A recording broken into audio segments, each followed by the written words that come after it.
I'll speak more from my personal experience. I've spent most of my youth.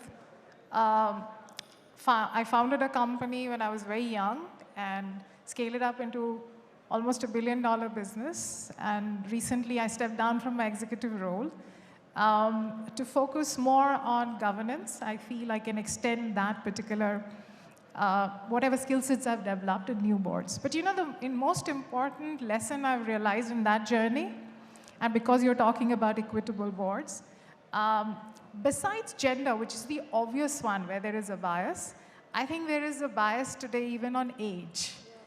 There is a huge, somewhere an association with gray hairs and your ability to perform I mean, I also have gray hairs, I just hide them better than others. But there is a correlation between age and your ability to perform on the board, so which is typically a binding constraint for.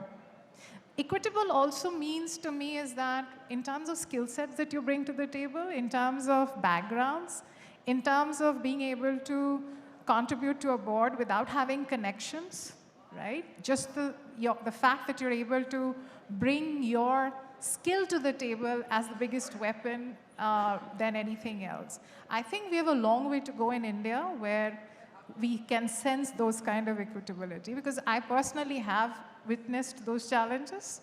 But I've seen that the new age organizations, startups, which are themselves founded by youngsters, are much more open, honestly, on this aspect. So I'm seeing that there is an intent to get in people gender agnostic.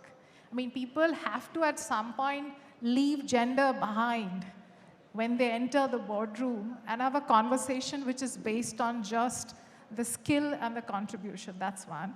I also see that there is a bias towards certain functions.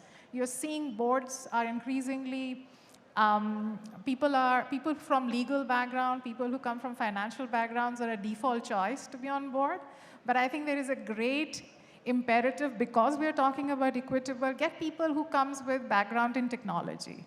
Why can't they get a place in the board? People who understands human capital better, why can't they get a place in the board? Because going forward for sustainability of organization, this is going to be an extremely important point. So I think the conversations on board equitability is vast, the scope. I'm not going to cloud all the conversations because I completely agree with whatever has already been said. So there's nothing more that I can add to that.